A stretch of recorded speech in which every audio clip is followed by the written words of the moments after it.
Hey everybody, this is TotalGamerJunkie. I want to welcome you all back to my channel. So, before this video starts, I just want to let you all know that I've decided to redo it because I made it a few days ago, but my internet wasn't working properly, so I couldn't upload it. And then there was new information that was coming out, so I decided to add that in here. Now, after seeing this trailer, it's got me pumped. I'm really looking forward to playing the game, but I also noticed two things that I do want to talk about, and I don't normally talk about this stuff in my videos because my channel is really just Life is Strange content, but it involves Life is Strange, so but before I talk about that, I just want to talk about something I noticed in the beginning of the trailer. Now, and moving on in the trailer. Now, you see the jacket Steph's wearing? I can't help but feel that this jacket is similar to the one that Chloe can wear in Life is Strange Before the Storm episode 2. I believe this she gets this jacket when she's working on the truck, and she gets dirty, and so she has to change her clothes. And you can choose between clothing options. Like one of these is where you can actually have her wear her classic beanie that she wears in Life is Strange because she finds it in the truck.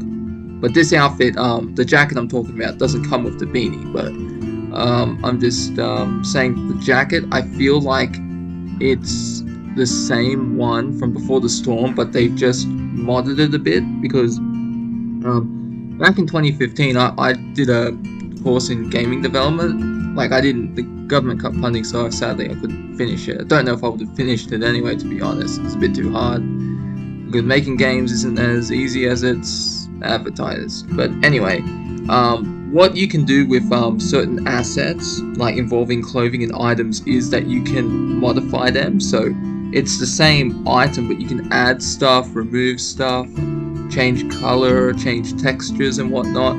So I don't know, like, is it just me? Let me know in the comments below if you see it or not. Anyways, moving forward, the next thing I want to talk about is Mikey. Now, there have been leaks apparently that Chloe is going to be the one that shows up in the DLC.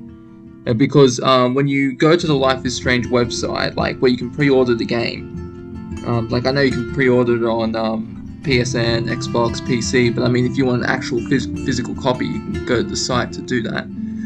One of the things that says it's where Steph can, I can't remember the exact wording, but it says that Steph can reunite with an old friend. And apparently there were files found in the code that allows, that shows Chloe's name or something. I didn't really pay much attention to it because it didn't make much sense to me. The main purpose being that Chloe's death is optional, so this game takes place in 2019. And what do you call it? The original Life is Strange is set in 2013, I believe, because Before the Storm is 2010, Life is Strange is 2013. Now the reason I'm bringing this up is because Before the Storm is not only a prequel, but it wasn't made by the original developers of Life is Strange. The original developers were Don't Nod, and Before the Storm and True Colors have been created by Deck 9 Studios, or Deck 9, however you want to say it. And in Before the Storm, one of the characters that Steph normally hangs out with is a kid called Mikey. Now, Mikey, I didn't actually notice until recently because I was trying to refresh my memory and just do some research on the character. He was actually living with Drew in his dorm room because I don't know too much of the details, but it had something of the Prescott Foundation or whatever it was. They shut down this fishing factory or something like that, and that caused Mikey and Drew's dad to lose their business, and that's why in episode 2, Drew owes that I think it's Damien or Damon, the drug guy. He owes him money, and he's saying, "Oh, people aren't buying the drugs." He was saving that money for his dad, so he could get off his feet. The Prescotts are just scum, you know. Just honestly, in the Destroy ending, I really hope that Arcadia Bay does not get rebuilt like it currently is in the comics. It should just stay dead. Like the Prescott's really like I guess I can understand sympathy for Nathan, how everyone was just using him. I can understand that, but his father is just a real slime ball. Like, that's one of the things I like what Before the Storm did. They really showed who Nathan's father was, and we can see what kind of an ass he actually is, because like he just sends Max just like a text message, and it's like, okay, if you continue to slander my son's name, I'll sue you and that. And apparently Max's parents also get this message, and they let Max know. So yeah, so that's why I was like, when I saw the trailer and I saw Mikey, I was like, okay, yep, I totally called it, because I was like 100% yes, it's going to be Mikey. And even when these leaks started coming up with, oh no, Chloe's going to be in there, it's not going to be Chloe, I didn't believe that. And it was Mikey. I'm like, yes. And can we just talk about how buff he looks? Compared to Life is Strange 1, he's got a lot more muscle. Like, I guess he's been throwing the football around with Drew, if you know what I mean. And no, that was not sexual. I mean that literally, because Drew was a quarterback, I believe. And so, yeah, it would make sense, you know, if he's into football, and, you know, because Drew's not, Mikey's not a sports guy. He prefers to play board games. But even people who play board games, they can play other sports, you know. Like for me, I used to play rugby. Well, not rugby. I used to play football. When I was a kid, I used to play soccer, cricket, you know. But I also played games. So you don't need to. If you're doing one thing, that doesn't necessarily exclude you from doing something else. So yeah, like, I don't know how Mikey's buff. I don't know why he's buff, but you know, I think it looks good on him. He's not too muscular, but he's not the same skinny person he was in the game, in Before the Storm. Now, I want to get onto something that is kind of troubling me a bit. Now, as I said before, I tend to avoid this kind of topic in this video, but I feel like it should be addressed. So, in Life is Strange, in this trailer, you can see that there are two things. One of them is when Steph's on her phone, and it's like she's on this dating app, and you can see that she's put like for her pronouns, she, her, and then there's also a sign that says Pride, and it's like rainbow colored. Now, I want to be clear, I honestly don't care what you identify as, what your sexual preference is. I only care about whether or not you're a good person. Okay, so yeah, you're a good person. Okay, just you be you is what I'm trying to say. But if you're a bad person, I want nothing to do with you. But if you're a good person, okay, yeah, I'd like to get to know you. If you want to use they them pronouns and have me address you as such, okay, I will. But if you're like just a total ass, I'll be like, nah, okay, I'm not gonna do that, because if you're not gonna show me respect, why should I show you respect? Now, I don't want to get too much into this. As I said, like, everyone is welcome on this channel. All fans of Life is Strange are welcome. But the reason I want to bring this up, because this wasn't the first incident where they kind of show this pandering, if you want to call it that. Now, the first incident I'm referring to is they had this this message come up, and it was like Asian Lives Matter. Now, I don't remember what the exact wording was, but basically it had to do with something in America where I don't know why, it's so stupid.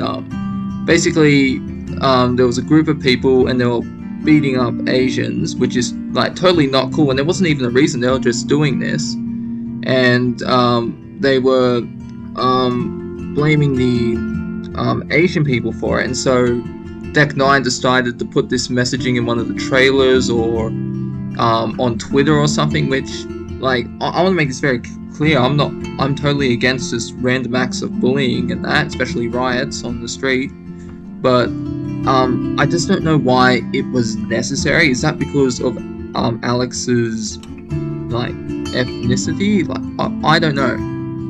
because then that's what has me worried. So, an example I'm going to use is The Last of Us 2 and Ghost of Tsushima. Now, there was this big controversy with The Last of Us Part 2, and I got to be honest with you, I was very disappointed in that game. Did not like it. Like, there are a few things I will defend. Okay, first of all, the graphics, just exploring the buildings, that was all great. But the biggest thing I will defend is that scene where Joel takes Ellie to a dinosaur museum. Now that honestly was amazing. You know, I can go back, I can replay that scene again and again. That's really the only thing about The Last of Us Part 2 that I can go think fondly of, because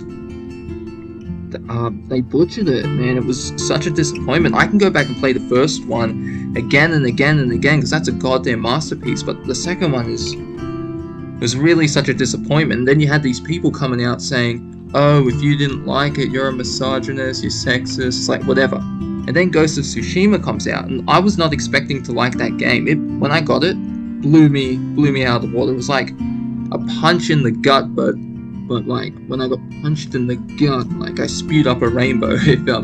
Like what I mean by that is like, oh, this is so amazing. Like this, like it sucker punched me. Like, yes, pun intended. But these people who were defending The Last of Us 2, they weren't happy that Ghost of Tsushima was getting all this praise, and they were saying all this stuff like, oh no, if you wanna, it's like this game wasn't made by Japanese people, so you can't like it. And then the people who liked The Last of Us Part 2 started review bombing Ghost of Tsushima, and when you check, and there were a few YouTubers who were looking at this, and they found that the people that were review bombing Ghost of Tsushima only reviewed one game, The Last of Us 2. So that's what I'm kind of worried about, because I really hope this game is good. Deck 9 does have the potential.